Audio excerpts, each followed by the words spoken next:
अस्सलाम वालेकुम नाजरीन, आज मैं आपको डायबिटीज़ के ताल्लुक से बताने वाला हूँ। डायबिटीज़ 5 में से 1 आदमी को होता है और अगर आप देखा जाए बहुत सारे लोग बड़ी तेज़ी से इसके अंदर मुब्तला होते जा रहे हैं और ख़ास करके नौजवान। एक ज़माना था जिसमें 70 साल के बाद या 80 साल के बाद जो है ये बीमारी पैदा होती है, मगर आज के जो नौजवान हैं जिसको 25 साल 30 साल है वो भी डायबिटीज़ का शिकार हो रहे हैं। और ऐसा भी होता है कि किसी को अगर एक मर्तबा डायबिटीज़ हो जाए तो ज़िंदगी भर वो दवाएं खाना शुरू कर देते हैं। आज मैं आपको मोटी मोटी बातें डायबिटीज़ के बारे में बोलूँगा और बहुत सारे लोग सवाल करते हैं कि डॉक्टर साहब मुझे ऐसी तरकीब बता दें कि डायबिटीज़ से मैं हमेशा के लिए छुटकारा पा लूँ। क्या ये मुमकिन है कि जो है दवाओं के बगैर भी जो है डायबिटीज़ से हम कंट्रोल कर सकते हैं अपनी शुगर को? तो हाँ, पहले हम बीमारी के बारे में जानना ज़रूरी है। सबसे पहले जो डायबिटीज़ जो वर्ड आया है ये ग्रीक वर्ड है।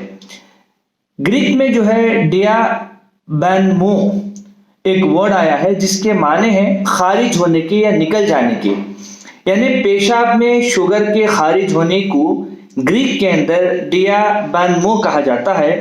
तो इससे फिर वो जो है बाद में चल के डायबिटीज़ जो है नाम रखा गया। इसी तरीके से ये 2 किस्म का होता है, जैसे लोगों को ज़्यादा पता है क्योंकि जो डायबिटिक पेशेंट होते हैं वो खुद आधे डॉक्टर होकर रहते हैं इसके बारे में पढ़ के। तो डायबिटीज़ जो है इंसिपिडस के नाम से एक है जिसको टाइप 1 डायबिटीज़ कहते हैं, और दूसरा जो डायबिटीज़ है वो डायबिटीज़ मेलिटस है जिसको टाइप 2 डायबिटीज़ कहते हैं। अच्छा, इसके दरमियान में फ़र्क मैं आपको समझाता हूँ। जो डायबिटीज़ इंसिपिडस है इसके अंदर इंसुलिन खारिज ही नहीं होता, तो चैप्टर वहीं पर ख़त्म हो गया। मगर डायबिटीज़ मेलिटस के अंदर इंसुलिन खारिज होता है मगर सही मकदार में खारिज नहीं होता, और ये डायबिटीज़ जो है सही तौर पर इस्तेहाला ना होने की वजह से होता है। यानी इंसुलिन अगर पैदा भी हो जाए तो सही मकदार में वो सही जगह पे पहुंच नहीं पाती। तो ये दोनों के दरमियान में बेसिक फ़र्क है।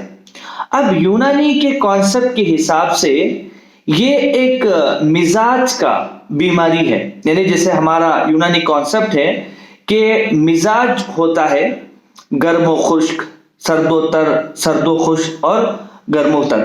तो ये 4 मिजाज की खराबी की वजह से बीमारियां आती हैं। इसी तरीके से जो डायबिटीज़ इंसिपिडस है वो गर्म और खुश्क की वजह से आने वाली बीमारी है, और जो भी चीज़ें जो न्यूट्रिशन जो भी हम खाते हैं वो जला के ख़त्म कर देती है, जिसकी वजह से इंसान को सही तौर पर न्यूट्रिशन नहीं पहुंच पाती। इसी तरीके से जो डायबिटीज़ मेलिटस है जो बहुत ज़्यादा आम है सारे लोगों को, ये जो है सर्दोतर की वजह से होता है।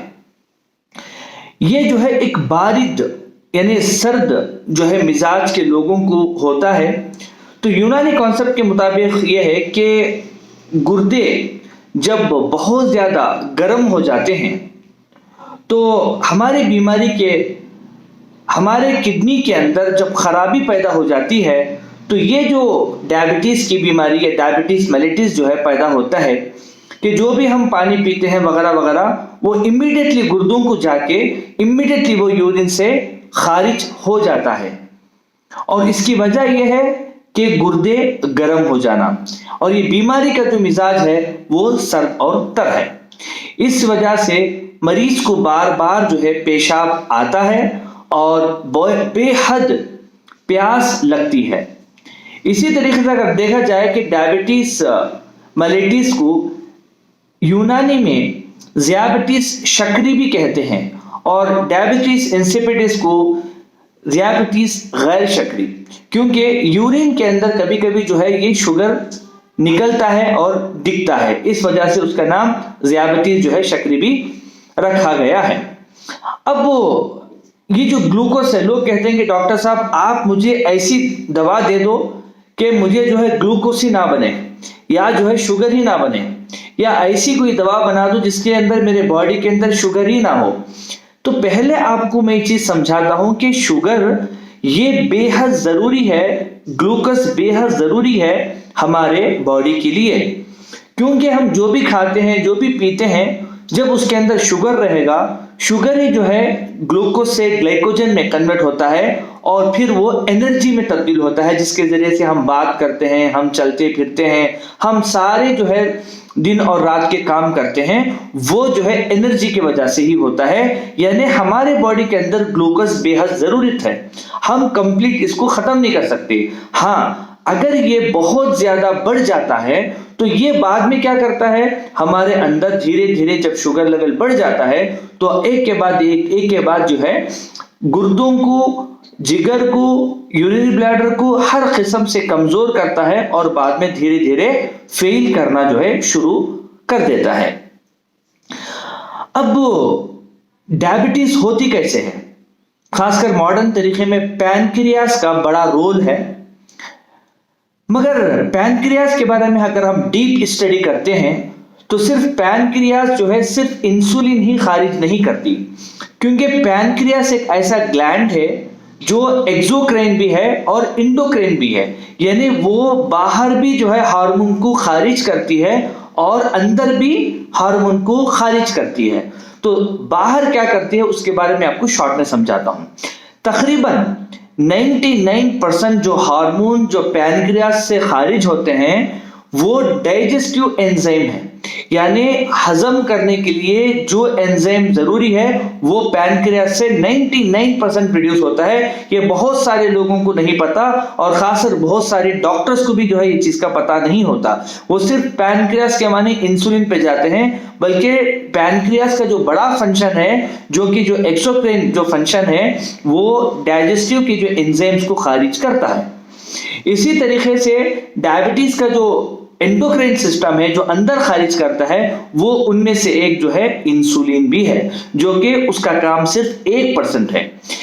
इससे बात यह मालूम होती है कि सिर्फ इंसुलिन का कम प्रोड्यूस होना ही डायबिटीज की वजह नहीं है, बल्कि इसके बहुत सारे वजह हैं। खासकर जो है पेट की खराबी की वजह से भी जो है ये बीमारियों के अंदर अलग अलग किस्म के अलामत जाहिर हो सकती हैं।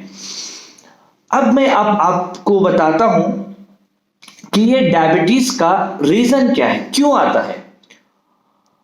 पहली बात यह है कि ओबेसिटी, जब हम खाने के अंदर बेएहतियाती करते हैं तो बहुत ज्यादा फैट जब हमारे बॉडी के अंदर जमा होना शुरू हो जाता है तो ये बाद में चल के ग्लूकोज को और इंसुलिन को डिस्टर्ब करता है, जिसकी वजह से ओबेसिटी आती है। इसके अलावा स्ट्रेस, जब हम बहुत ज्यादा जो है स्ट्रेस लेते हैं तो भी जो है हमारे बॉडी के अंदर जो है प्रॉब्लम क्रिएट होके बाद में डायबिटीज होता है। वो कैसे होता है मैं आगे की वीडियो के अंदर में बताता हूं। और तीसरा जो है जहरीले मवाद का हमारे बॉडी के अंदर जमा हो जाना, जिसको कहते हैं टॉक्सिन ओवरलोडेड। मैं कुछ दिन के पहले YouTube के अंदर एक वीडियो अपलोड किया हूं कि are you loaded with toxin बोल के, वो जरूर आप देखिए। उसके अंदर मैंने सब कुछ समझाया है कि हमारे बॉडी के अंदर जहर कैसे जमता है। इसके अलावा जो है न्यूट्रिशन की कमी, यानी ग़िज़ाइयत, सही मिकदार में ग़िज़ा नहीं खाना, तो भी जो है वो लोग डायबिटीज में मुब्तला होते हैं। और लाइफ स्टाइल की चेंजेस, जैसा एक ही जगह बैठे रहना, कंप्यूटर पे ज्यादातर बैठा रहना, मोबाइल पकड़ के बैठा रहना, वॉकिंग का कम करना, एक्सरसाइज का कम करना, तो ये भी जो है, या एक जगह पे लेटा रहना, सोता रहना, ये लाइफ स्टाइल, दिन में जो है सो जाना और रात में जो है जागना, इससे भी जो है डायबिटीज होता है। कुछ औरतों को प्रेगनेंसी के अंदर जो है डायबिटीज आता है और डिलीवरी के बाद अल्हम्दुलिल्लाह वो ठीक भी हो जाता है, जिसको गैस्ट्रेशनल डायबिटीज कहते हैं। इसके अलावा फैमिली हिस्ट्री के अंदर अगर माँ बाप को भी जो है डायबिटीज है तो बहुत ज्यादा चांसेस हैं कि बच्चे को भी डायबिटीज हो।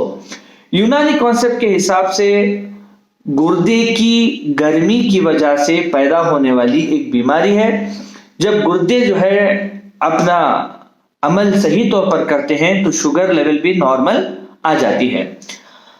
अब मैं आता हूं सॉल्यूशन की तरफ कि क्या हमें करना चाहिए ऐसे वक्त में कि अगर हमें डायबिटीज आ गया हो या हम डायबिटीज से बचना चाहते हैं। पहली बात, डाइट, क्योंकि जो हम खाते हैं वही बीमारी है और जो हम खाते हैं वही सेहत है। तो जो हम खाएंगे वही आपको जो है जहर फैलाएगा या दवा के तौर पर काम करेगा। सबसे पहले जो है, जब हमारे बॉडी के अंदर फैट बढ़ जाता है तो फैट क्या करता है, इंसुलिन को डिस्टर्ब करता है और जिसकी वजह से डायबिटीज होती है। तो मेरी एक वीडियो मैंने अपलोड किया है ओबेसिटी और सोल्यूशन के नाम पे। वो ओबेसिटी एंड सोल्यूशन आप जरूर देखिए, 10 से 12 मिनट की वीडियो है जिसके अंदर हम अपना वजन कैसे कम कर सकते हैं, अपना फैट कैसे रिड्यूस कर सकते हैं, इसके बारे में मैंने डिटेल से कहा है। इसके अलावा जो है बैलेंस फूड या बैलेंस डाइट, यानी खाने पीने के अंदर जो है थोड़ा सा अपने आप को बैलेंस रखना पड़ेगा। ऐसा नहीं कि जो मिला जैसे भी मिला बस खा रहे हैं और उसके बाद जो है कई बीमारियों का शिकार हो जाते हैं। तो खाने के अंदर जो है फाइबर्स रिच फूड का इस्तेमाल करें, यानी ऐसे फूड का इस्तेमाल करें जिसके अंदर फाइबर्स अच्छे खासे मकदार में मौजूद होते हों। और कोशिश ये करें कि रॉ वेजिटेबल का इस्तेमाल करें। रॉ वेजिटेबल के माने समझो कि कोई भी चीज, चाहे ककड़ी हो, चाहे जो है आप गाजर खा रहे हो, तो कोशिश ये करें कि रॉ खाएं, क्योंकि जब उसको आप पका के खाते हो तो इसकी जो अफादियत है, उसके जो फायदे हैं वो तकरीबन 50 to 70% कम हो जाते हैं, जिसकी वजह से जो है हमें न्यूट्रिएंट नहीं मिल पाते। दूसरी बात, कार्बोहाइड्रेट जिसके अंदर बहुत ज्यादा शुगर लेवल है वो हम कम कर दें, बिल्कुल बंद ना करें बल्कि कम करें। जैसे चावल है, पोटैटो है, ऑयली फूड है, स्टार्च फूड जिसको मतलब शक्कर बोलते हैं ना, तो ये जो चीजें कम करें। बहुत सारे लोग मुझे पूछते हैं कि डॉक्टर साहब शक्कर अवॉइड करना है क्या, और कई लोगों को जब मैं बोलता हूं कि डायबिटीज है तो कोई मसला नहीं, आप फ्रूट खाइए, वो कहते हैं कि डॉक्टर साहब खजूर में इतना शक्कर है, आम में इतना शक्कर है, बनाना में इतना शक्कर है और जो है अंजीर में इतना शक्कर है। मैं आपको एक बात कहना चाहता हूं, इसको आप गौर से सुनिए। जितने भी कुदरती चीजें हैं, जो नेचुरल फ्रूट्स हैं, वो एक कंप्लीट पैकेज होता है अल्लाह की तरफ से, जिसके अंदर ऑल्कलेट बैलेंस होके रहते हैं। मैं आपको एक हदीस सुनाता हूं। अल्लाह के रसूल मोहम्मद सल्लल्लाहु अलैहि वसल्लम फरमाते हैं कि अगर पीने के चीज के अंदर मक्खी गिर जाए, ये तिब्बे नबवी की हदीस है, क्या आप उसको डुबा दें, क्योंकि पहला जो पर होता है जो गिरता है उसके अंदर जहर होता है और अल्लाह ने मक्खी के दूसरे पर के अंदर शिफा रखी है। तो जब हम कोई भी जो है फ्रूट लेते हैं तो एक कंप्लीट जो है नेचुरल ऑल्कोलेट्स उसके अंदर मौजूद रहते हैं। तो ये चीजें खाने से जो है इंशाअल्लाह ताला जो है आपको कोई नुकसान नहीं होगा, आप फ्रूट्स खा सकते हो। आप जो है फ्रूट्स खाइए। डायबिटिक के पेशेंट्स इंशाअल्लाह ताला जो है अगर शुगर लेवल बढ़ेगा तो भी एक आधे घंटे के अंदर फिर से नॉर्मल हो जाएगा, और जिसकी वजह से बहुत सारे आपको फायदे भी होंगे। हाँ, जो इंसान बनाए हुए जो मीठी चीजें हैं जैसे शक्कर है, गुड़ है, और ये सारे जो चीजें इंसान ने जो बाद में बनाई है, मिठे हैं और जो है हम दुनिया भर के जो मिठे खाते हैं, वो आप बिल्कुल अवॉइड करें। नेचुरल शुगर का इस्तेमाल करें, आर्टिफिशियल जो इंसान ने बनाए शुगर उससे आप अवॉइड करें। इसके अलावा जो है अवॉइड करने में जंक फूड जो होता है, आपको पता है जंक फूड क्या क्या है, आप नेट पे सर्च करें आपको पता चल जाएगा। जंक फूड अवॉइड करें, और जाहिर से बात है अल्कोहल मुसलमान तो मोस्टली नहीं पीते हैं। अगर जो है कोई दूसरे लोग मेरे वीडियो देख रहे हैं तो मैं उनको भी एडवाइस करूंगा, अगर शराब पीते हैं तो उसको बिल्कुल छोड़ दें। इसके अलावा जो है हम जो है खाने के अंदर 3 चीजों का जरूर इस्तेमाल करें।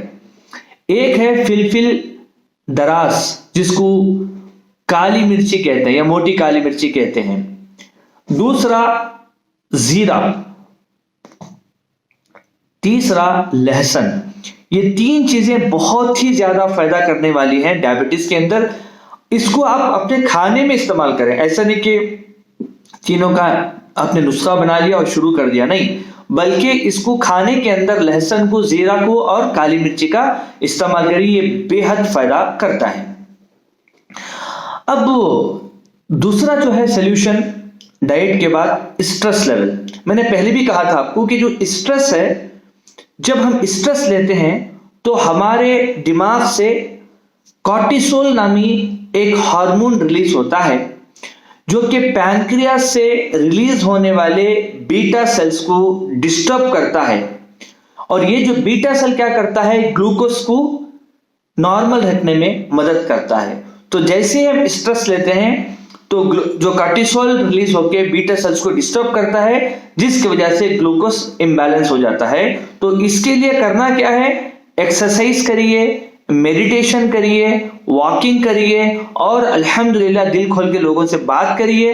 इंशाअल्लाह ताला स्ट्रेस ऑटोमेटिकली कम हो जाएगा। और जो है कोशिश ये करें कि 60 मिनट्स सुबह में वॉकिंग करें और शाम में तकरीबन आधा घंटा यानी 30 मिनट्स आप वॉक करें।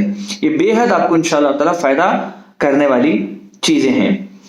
इसके अलावा जो मैंने आपको कहा था कि हमारे बॉडी के अंदर जहर बहुत सारा भर जाता है, उसको निकालने के लिए क्या करना चाहिए, जैसा हिजामा है, स्टीम है, वॉकिंग है और कुछ ऐसे एंटीऑक्सीडेंट वेजिटेबल्स और फ्रूट्स हैं जिससे हमारी बॉडी की से जो जहर है वो निकलता है। तो जो मैंने टॉक्सिक ओवरलोड की वीडियो है वो आप जरूर देखें, उसके अंदर मैंने सारी चीजें हम फोटोग्राफी के साथ मैंने समझाया है।